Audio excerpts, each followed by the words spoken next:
Hello, hello. EJ the Collector back again. Do yourself a favor, people. Buy this book.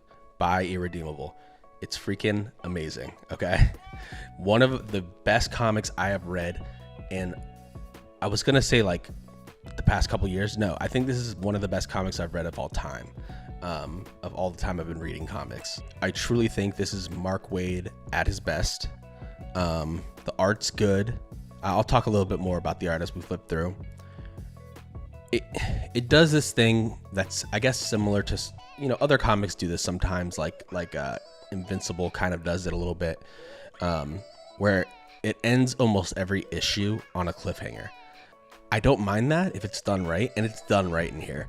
I had so many oh my god moments like when I was reading this. Let me step back for a second. Let's talk about the main premise here. Again, as always, I'm gonna try not to give away spoilers, but I do want to talk about the main premise of this book, which is that imagine one day Superman wakes up and says, I'm not going to be a hero anymore.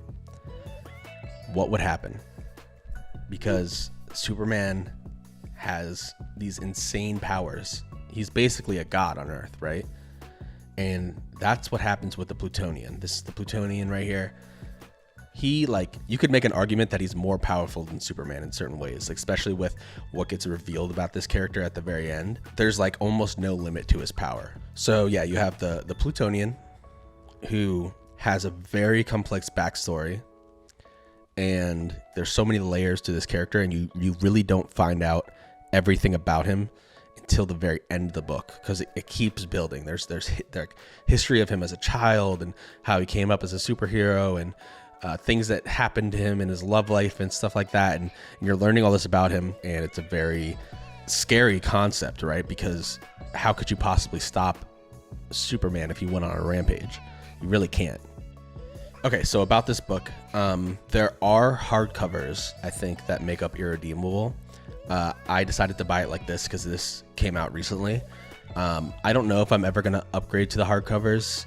I went on this compendium buying spree recently, and I like the compendiums. You do run into some gutter loss, but I read this whole thing start to finish, and I don't have a crease on my spine. So the build of this book is good. It's a brick, man.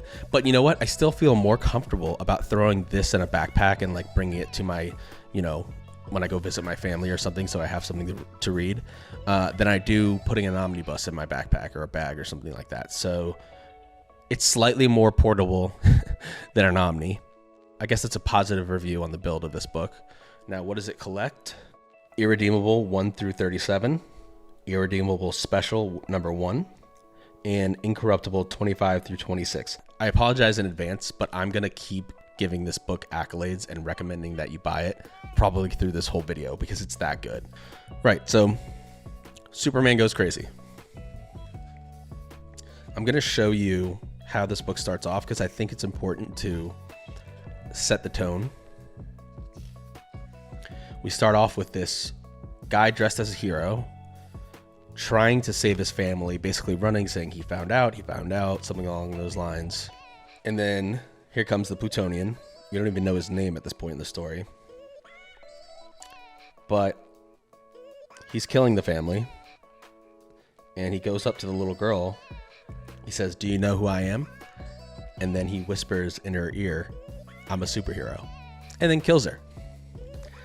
So that's how this starts. And then we get 1 week later. It starts off with a bang, and it doesn't slow down throughout this whole thing. I mean, it is literally just chaos, one thing after the next, and it's doing this thing that a lot of writers do sometimes, but I think it's not always executed well, where you're telling a story taking place in present time, and then you're going back and you're looking into flashbacks that affect what's going on in current times, right? So you're kind of jumping between flashbacks and what's currently developing in the story, and a lot of movies and TV and books do that, but I think it's done really well here. I think you have what's going on in the present, and then you get a flashback, and it ties in really well, and it explains why characters are the way they are, what led to them getting their powers, or making decisions that they've made, or You get dynamics between the characters that, had a love connection. The art, we can talk about the art real quick. The art is good. That's my review of the art. I have seen better art. The facial expressions are good. It shows action really well. The panel layouts are good.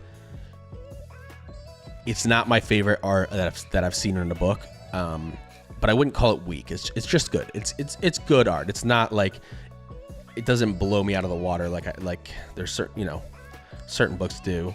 But I don't think it needs that because the writing is so strong. You may start reading this and think you know what's going on. Let me tell you right now, you have no idea what's going on until you get to the end of this book and you find out the truth behind the Plutonian, the truth behind the heroes he's been fighting against. And not only that, but something I touched on when I talked about the Annihilation Omnibus, it is also, present here, which is that this is not a story of victory, okay? The main protagonists in here do a lot of losing, and they lose badly, and bad things happen to a lot of people. It's not it's a dark story, okay? So you have to be prepared for that, but it's a damn good one. Let's skip ahead a little bit more. I think they took some inspiration from Fantastic Four by John Byrne and The Gladiator, because there's an issue in there where they talk about the Gladiator's powers, and that same concept is used for the Plutonian when they kind of reveal the nature of the Plutonian's powers, which is something different than what you might think. Again, I'm trying to do this without spoilers, so I'm going to keep saying, like, you think you know this, but you don't. But it's the truth.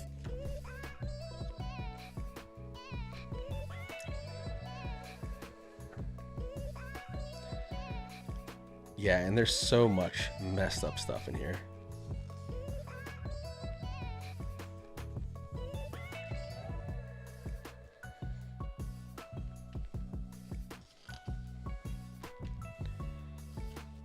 And the Plutonian, the thing about him is he's not just a mindless killing machine, There's so much complexity to his character. And there's so many reasons that all add up to why he eventually turns against everyone, that you find out, more and more as you read. How did it get to this point? And, he basically is alone, because there's no one else like him, as far as he knows, in the whole universe. And he can hear you talking on the other side of the earth. He can see through anything with X-ray vision. He can lift a building with one hand because he's so strong. One thing I do like is that they play on the concept that he can hear things from, impossibly far away. Because sometimes they'll be saying, like, oh, if we do this, he's going to hear it. So we're only going to have a certain amount of time while the sound actually travels to his ear, because he moves obviously faster than the speed of sound. He moves like light speed fast, but he won't necessarily hear things right away because sound only travels so fast. Sound only goes so fast. So once they've done something, they have until the sound of that thing they've done travels far enough to reach his ears until he knows, and then he'll basically show up instantly, which I thought was a cool concept. And this has all of the sci-fi tropes. You have aliens, you have teleportation and different dimension kind of stuff. You have superpowers, and one of the characters can summon ghosts, that will fight for her by telling stories. You have it hits on a little bit of everything. Here's the Plutonian when he's younger.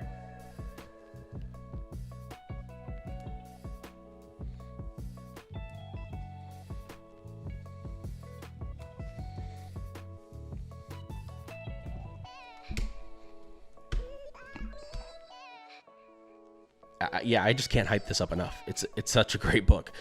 do yourself a favor. Go get the compendium. It's not very expensive. It's easy to read. If I go into the middle here, look at this. You don't get that much gutter loss. Okay, you do get a little bit, but it's not that bad. And this is much easier than going and collecting all the single issues of Irredeemable. You know, you just buy this, you got the whole thing. So yeah, if you made it this far, thank you so much for watching.